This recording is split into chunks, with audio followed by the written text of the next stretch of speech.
Saluda Moisés Urbina y esto es Frente a Frente en TCS. Confiamos que haya disfrutado, se haya cuidado y por supuesto haya recuperado energías en este nuevo periodo laboral luego de este descanso de fin de semana.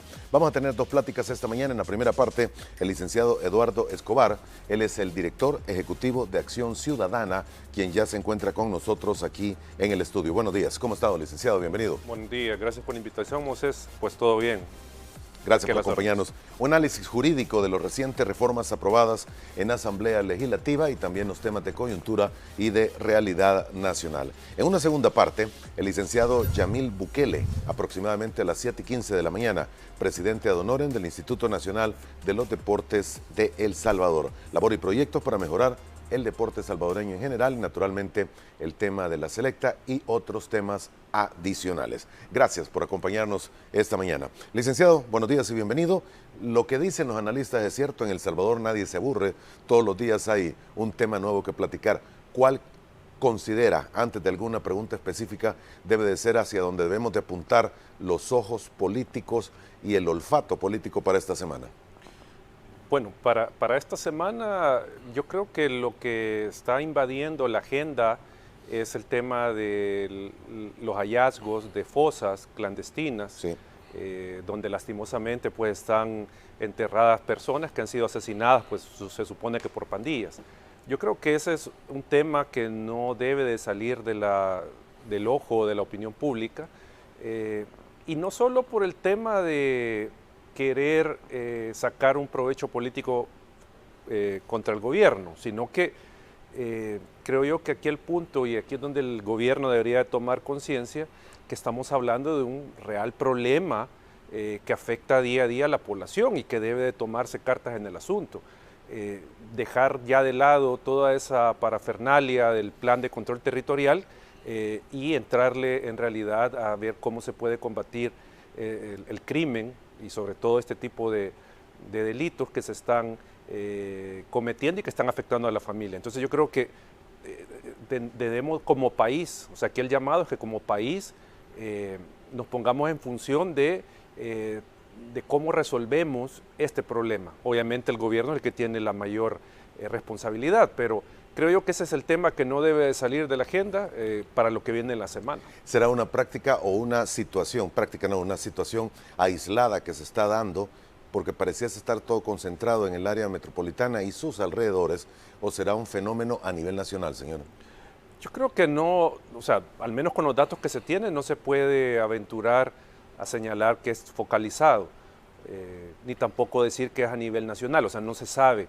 El punto acá es que habría que revisar los datos de las personas desaparecidas, habría que revisar las zonas geográficas donde residían o donde fueron vistos por última vez, porque eso nos podría dar una indicación si es un fenómeno que se está dando a nivel nacional o es algo concentrado. Pero el punto es, y que eso, al menos yo no tengo datos y no he leído datos, de cuántas personas en realidad están desaparecidas desde el 2019, por ejemplo, a la fecha. ¿Cuántos son en realidad?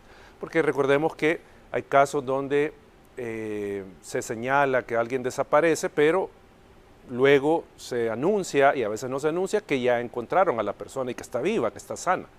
Entonces habría que ver esa cifra de personas que mes con mes salen o se anuncia que son desaparecidos para poder ver realmente el impacto de esta situación de desaparecidos.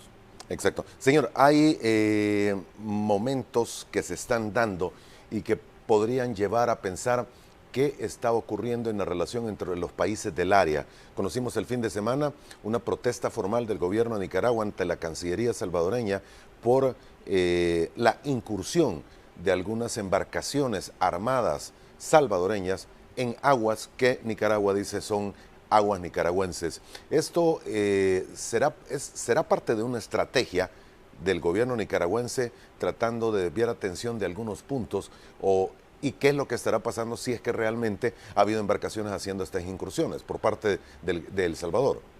Bueno, yo no creo que sea del gobierno de Nicaragua. ¿Qué ganaría Nicaragua con generar, digamos, esta este posible foco de conflicto con El Salvador. Yo no le veo, digamos, a Nicaragua. Habría que preguntarle a nicaragüenses, especialistas en el tema, si puede tener algún sentido para Nicaragua hacer esto. Yo lo puedo ver más y podría especular del caso salvadoreño, que se necesita por parte de las autoridades generar distractores a, por ejemplo, este hecho de los las 26 personas que fueron encontradas en la fosa. Entonces el gobierno necesita generar alguna distracción, porque si nos atenemos a lo que dice el comunicado nicaragüense es que autoridades salvadoreñas, la Fuerza Armada, la Fuerza Naval, invadió supuesto territorio nicaragüense. O sea, quien provocó, según lo que dice esta comunicación de Nicaragua... Son los salvadoreños. Fueron salvadoreños. Entonces, digo, aquí habría que ver y tener información si en realidad sucedió eso, en primer lugar. Luego, cuál fue la causa de la violación de los límites. O sea, habría que ver todo ese tema. Pero, como usted plantea, si hay una distracción, yo creería más que el que podría generar esto, no digo que lo ha hecho, pero que podría generarlo, es el gobierno salvadoreño, porque tiene en este momento, digámoslo de esta manera, una situación muy complicada con el tema de la fosa esta.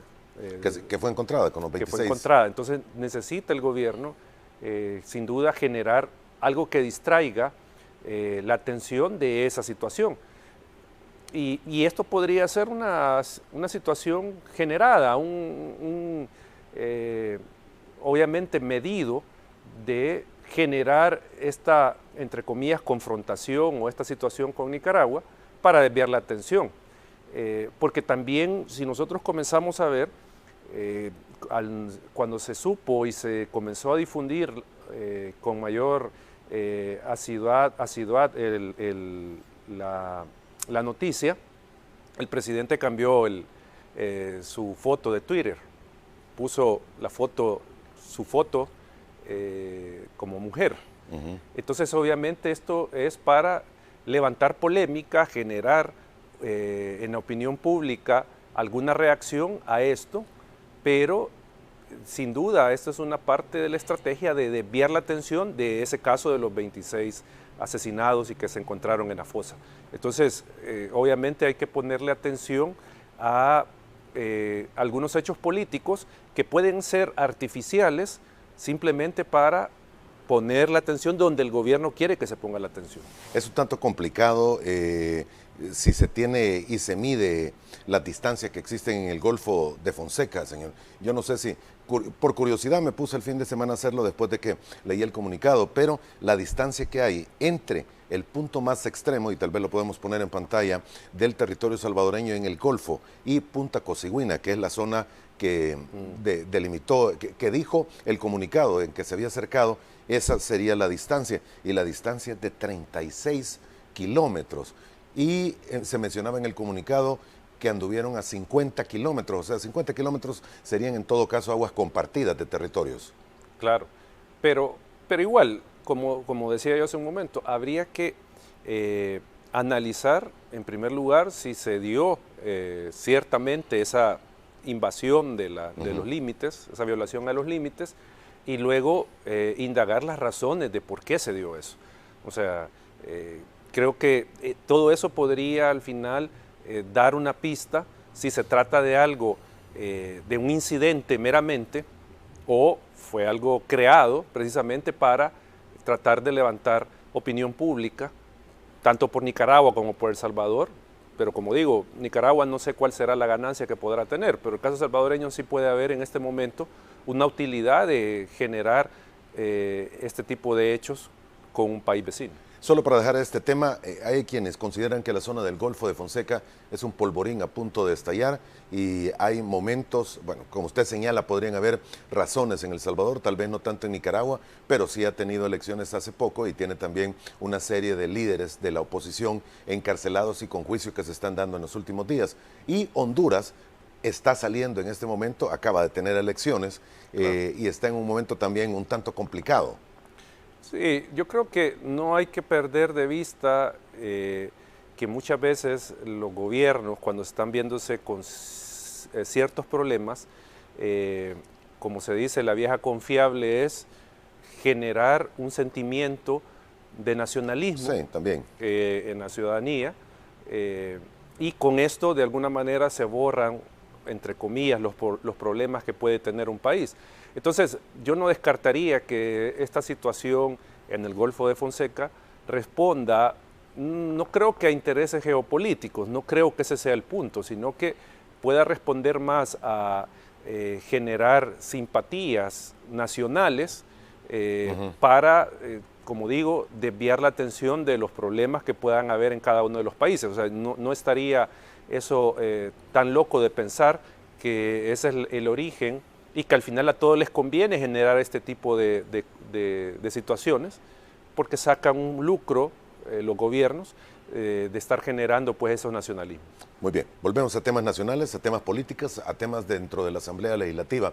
Tenemos la aprobación para el accionar de espionaje informático o espionaje informático como ha sido catalogado por algunos, pero que son los detectives digitales, si lo queremos llamar de alguna forma. Bueno, yo creo que sobre ese tema habría que decirle a la ciudadanía que todos gozamos de un derecho de intimidad personal. Es decir, nosotros tenemos una esfera como personas donde nosotros tenemos esa potestad de mantener toda esa esfera, o sea, lo que hacemos, lo que decimos, con quienes vivimos, qué pensamos, lo podemos mantener a salvo del conocimiento público. Digamos, esa es la esfera de intimidad personal. Por decir algo, si yo tengo una enfermedad, yo puedo mantener esa enfermedad en secreto sin que nadie lo conozca. Si yo tengo una relación amorosa o familiar, yo la puedo mantener igual en secreto. Esa es esa esfera de intimidad personal. Y esa esfera tiene una protección por las leyes ante invasiones de cualquier autoridad del Estado o de cualquier particular. Pero, obviamente, es un derecho que puede ser en algún momento limitado, digamos, justificadamente por el Estado, ¿sí? O sea, puede haber un momento en que el Estado intervenga esa esfera de intimidad personal, ¿ya? Y de hecho, recordemos, por ejemplo, las telecomunicaciones pueden ser intervenidas bajo ciertos supuestos para ciertas situaciones, digamos, con autorización de un juzgado. A eso vamos. Hay causas justificadas y un proceso definido para que alguien pueda intervenir en mis telecomunicaciones, por ejemplo. Y eso es válido, no se da una violación al derecho, a mi derecho a intimidad personal, sino que es, como digo, avalado. Pero obviamente tiene que ser una intervención muy específica, controlada y limitada en el tiempo, para generar la menor afectación a mi intimidad personal y solo para los fines que, digamos, en este caso, si es investigación del delito, se permitan. Dicho esto, porque, o sea, digo, es importante decirle a la ciudadanía de que tenemos ese derecho a salvo y que no puede ser violentado por el Estado sin causa justificada y sin el debido proceso. Ahora, en este caso, con lo que se acaba de aprobar, si bien la justificación es la investigación del delito, porque esa es la justificación de la reforma, pero creo que hay que advertir algo, que la regulación tal cual se ha aprobado, obviamente hay expertos en esta materia que podrían dar una opinión más calificada, pero lo que podemos decir es que hay algunos vacíos y algunas dudas que genera la regulación. Por ejemplo, el tema de para qué delitos se va en este caso a implementar la reforma. O sea, digamos, va a autorizar, según lo que dice el juez, autoriza, un juez correspondiente, a petición de la Fiscalía, pero no está delimitado a qué tipo de delitos. Yo pregunto, ¿será necesario intervenirme en mi aparato para investigar cualquier delito? Pregunto yo, ¿será necesario eso? Pero ese es un punto que no está delimitado. El otro tema es, si no mal recuerdo, el tema de la duración de la intervención. Creo que eso tampoco no está regulado, no está claro, o genera confusión, no me recuerdo cómo está la regulación. Y el último tema que al menos a mí me genera alguna duda es a qué tipo de información es que se puede acceder. y durante cuánto tiempo y qué pasará una vez se ha intervenido la telecomunicación, se tienen datos personales, por ejemplo, de un aparato celular, pero ¿qué se va a hacer con esa información? Recordemos, poniendo el parangón con la ley de telecomunicaciones, de intervención de telecomunicaciones, si pasan 6 meses y no se utiliza la información que se obtuvo, se tiene que destruir. Así dice la ley, ¿ya? Pero en este caso, no recuerdo que en la ley se diga que si obtienen información de mi celular, qué es lo que va a pasar y qué tiempo es el que van a tener. ¿Va a ser resguardada esa información? Va a estar resguardada y bajo qué condiciones. Entonces, como digo, ¿el Estado puede intervenir nuestro derecho a intimidad personal? Sí, por causas justificadas y con el debido proceso. La reforma lleva una intención, por lo que se ha dicho, de investigar, ayudar a investigar el delito, pero creemos que hay aspectos de la regulación que pueden ser peligrosos para la ciudadanía, en el sentido de que no hay algunos límites, no hay claridad en la regulación, y esto puede al final convertirse, digo, en una situación que puede afectar derechos.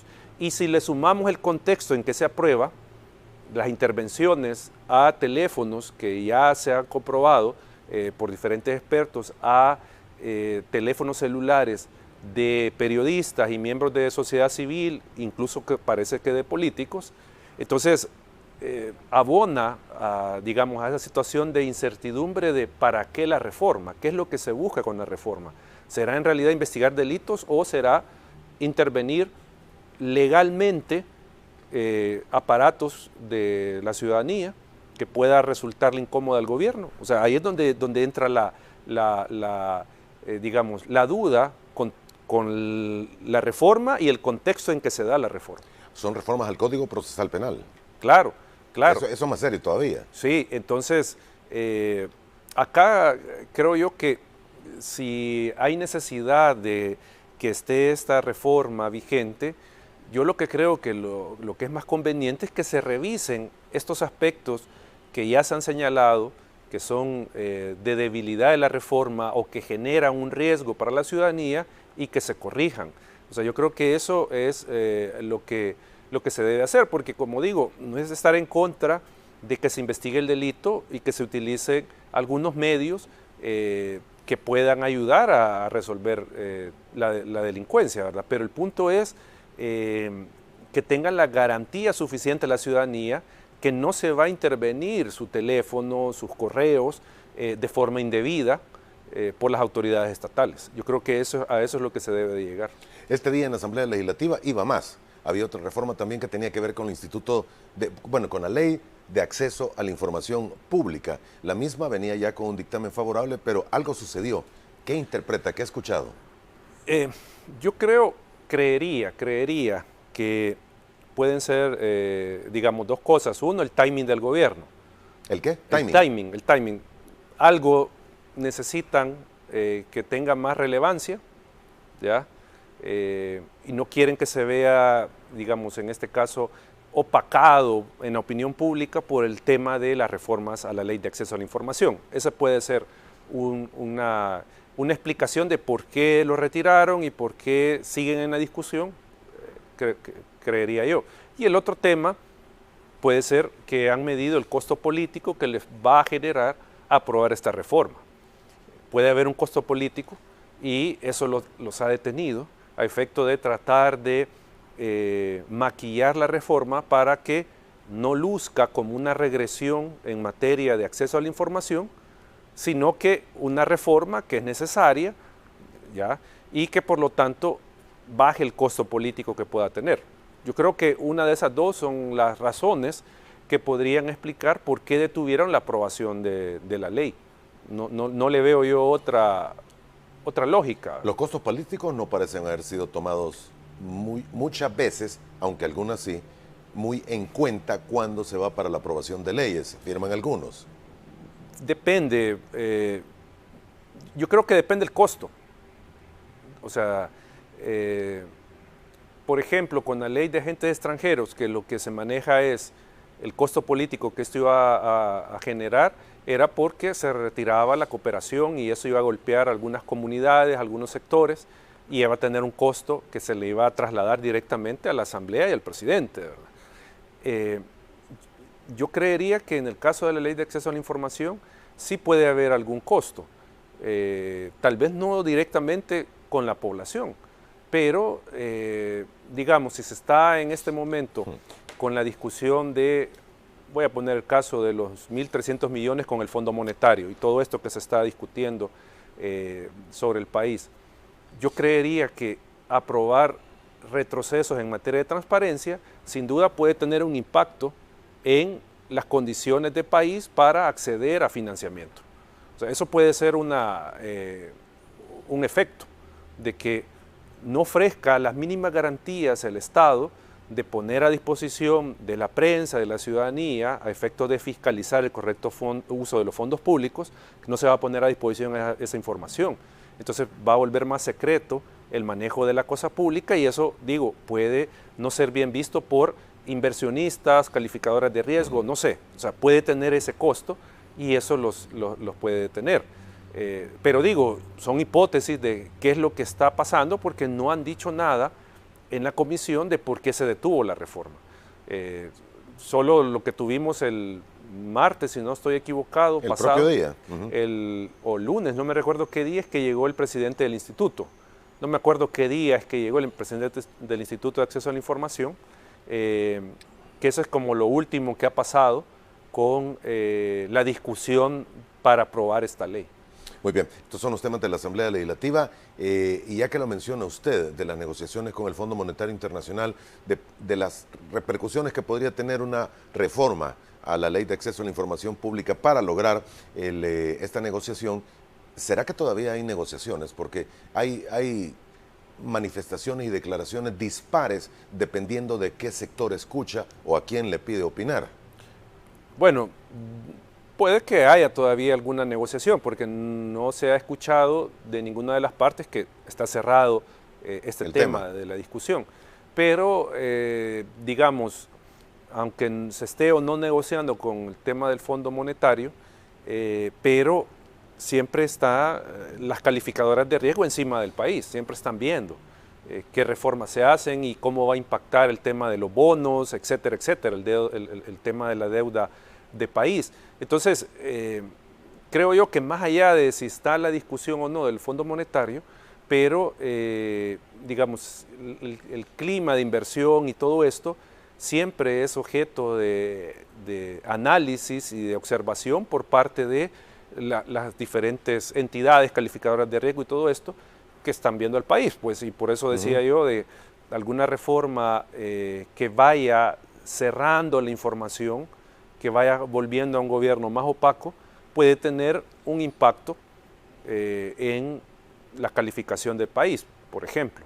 O sea, recordemos que hace un par de semanas se conoció el índice de percepción de corrupción en el país y El Salvador había retrocedido un par de puestos. 2 posiciones. Y habían señalamientos de violación a derechos fundamentales y todo esto. O sea, digo, no hay que ver como un tema menor cualquier reforma en materia de transparencia, porque la comunidad internacional tiene interés en estos temas y por lo tanto hay algunos efectos para el país si se aprueba este tipo de reformas. Bien, hay varios temas más que se están dando a nivel jurídico. Para el caso, se conoció también la extradición de una persona que ha sido solicitada por las autoridades norteamericanas. Algunos señalan este sí y los otros no, refiriéndose a procesos de pandilleros, que en todo caso ha sido solicitada extradición también. ¿Qué se palpa, qué termina de ver usted que está ocurriendo? Bueno, lo primero que habría que decir es que se tiene que revisar los convenios de extradición que se tienen firmados entre países y en este caso ver cuál es la diferencia entre este y el otro. Entre este y el otro.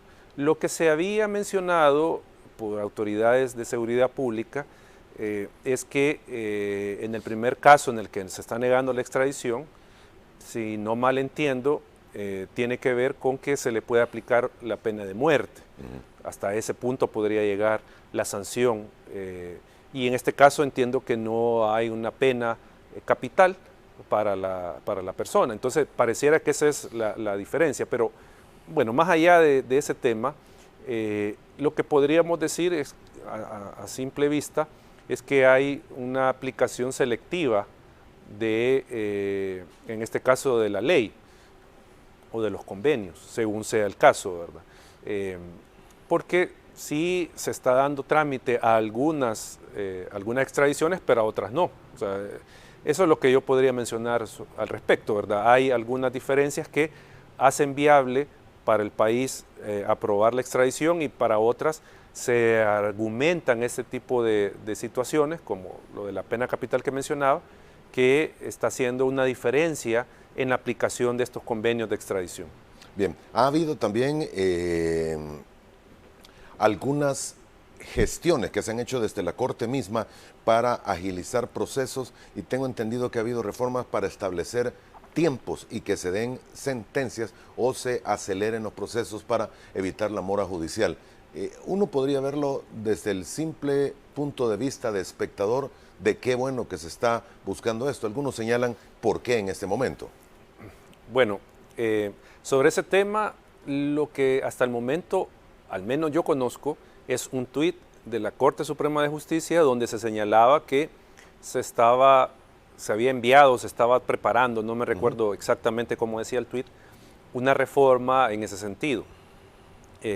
Creo yo que para, digamos, opinar con mayor propiedad habría que ver la reforma, ¿verdad? Para decir a qué proceso se les va a aplicar, proceso penal, civil, mercantil, o a cuál se les va a aplicar, o va para todos los procesos. Debo entender que era el Código Procesal Civil y Mercantil. Ah, bueno, sí, porque no, como digo, no conozco la reforma. Creo yo que habría que decir que lo que se ha estado en discusión durante mucho tiempo, pero particularmente en el caso de la justicia constitucional, es la ausencia de plazos que obligaran a la Sala de lo Constitucional a emitir una resolución final sobre diferentes procesos. No sé si usted se recuerda que se mencionaba que, por ejemplo, para la inconstitucionalidad habría que ponerle un plazo a la Sala para que resolviera algunos casos que, sobre todo los electorales, que significaban o podrían significar alguna alteración del proceso electoral. Entonces, eso se viene discutiendo para el caso de la justicia constitucional desde hace tiempo, poner plazos para resolver. Y ahora se suma, porque no recuerdo yo que se haya estado discutiendo, establecer algunos plazos para sentencias definitivas en otros procesos judiciales. Como digo, habría que ver en qué sentido va la reforma y cuál es el objetivo de la reforma con establecer plazos. Si al final lo que se busca es rebajar la mora judicial, pero uno podría decir, ok, está bien, pero ¿tendrá la capacidad los tribunales de justicia para procesar en menor tiempo los procesos, valga la redundancia, que va a conocer? Es decir, ¿no irá a generar algún entorpecimiento del funcionamiento de los tribunales el tener que sacar con más celeridad los procesos cuando no se da, por un lado, un proceso de fortalecimiento de capacidad de los tribunales para absorber la carga y sacarla en menor tiempo? Porque, o sea, si usted solo va a poner que tiene un plazo, pero no le da los recursos, no garantiza que tenga los recursos suficientes los tribunales, se va a topar con que pueden colapsar, porque no van a poder sacar los casos a tiempo, o si sacan, pueden ir deficientemente fundamentados. O sea, digo, por eso es que habría que conocer la reforma y qué es lo que se pide. Debe ser bien estudiada y analizada para claro. O sea, no solo podemos decir... No correr. Tiene un mes para resolver. Pues sí, puede tener un mes el tribunal, pero si no tiene el personal suficiente, por ejemplo, no tiene los recursos suficientes para resolver en ese plazo, entonces lo que vamos a ver es un entorpecimiento del proceso judicial que se esté llevando adelante. O sea, hay que ver todo ese tipo de temas desde una perspectiva más global, pues no solo pongámosle más tiempo y qué bien, ¿verdad?, que resuelvan, sino que si tienen los recursos, incluso revisar el mismo proceso, si el proceso está bien diseñado, el proceso judicial, al que se le vaya a aplicar esta reforma, si no hay que hacer alguna modificación, ¿ya? Por ejemplo, en el tema del amparo, y eso la Sala de lo Constitucional así lo está aplicando, hay dos audiencias que se le dan a las partes, pero la Sala por economía procesal lo que hace es que en una sola da la audiencia, ¿ya? Eso lo hacen los procesos de amparo. Ahí pongo el ejemplo porque el proceso hay que revisarlo y ajustarlo, porque genera, digamos, una dilatación innecesaria de tiempo en un proceso de amparo. Entonces habría que revisar si a los procesos que se les va a aplicar esta propuesta que se están mencionando, sino también hay que revisar el proceso para ajustarlo, que no genere etapas innecesarias, revisar los recursos y capacidades de los tribunales para aplicar la ley. Muy bien, tenemos que hacer la primera pausa.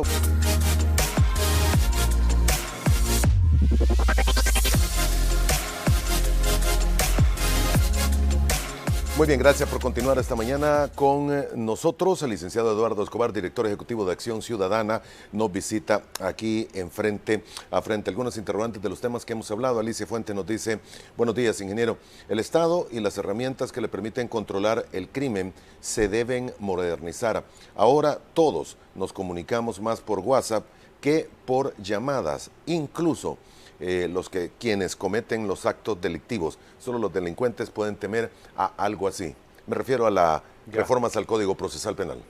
Yo creo que no se trata de eso, de tenerle miedo a una investigación más eficiente del delito. De hecho, nosotros en Acción Ciudadana hemos hecho una investigación que presentamos el año pasado sobre la eficacia de la Fiscalía y vemos que en general el grado de impunidad es alto en el país. ¿Por qué? Porque no se tienen las herramientas, no se tienen los recursos para que la Fiscalía investigue todos los delitos y pueda llevar a juicio y obtener una condena en todos los delitos. Eso está ahí. O sea, obviamente no se trata de que nosotros digamos no hay que investigar con todos los recursos tecnológicos el delito. El tema es que esa aplicación de tecnología para investigar el delito tenga límites y no interfiera el derecho de intimidad de forma injustificada, de forma ilegal, para otras finalidades que no sea la investigación del delito. Esa es, digamos, la preocupación que existe. No se trata de que no se investigue el delito. Eso podría contestarle a la ciudadana. Se han dado renuncias en los últimos días tanto al Partido Arena como al Partido FMLN. Hay quienes señalan que lo que se está buscando es disminuir y deteriorar hasta el punto mínimo a la oposición política. ¿Qué opinión tiene? ¿Qué respuesta tiene? Yo creo que aquí hay varias aristas en el tema. Uno es ese, precisamente, debilitar políticamente a la oposición de cara a la elección 2024. Lo otro que creo que hay que señalar es que el cambio que se ha dado con la Dirección de Obras Municipales significa, sin duda, también, lo voy a decir de esta manera, la necesidad de los alcaldes del país de plegarse al Ejecutivo para poder tener aprobadas las obras y tener dinero para ejecutar obras y decir, bueno, esto es lo que está haciendo mi consejo municipal, mi gestión.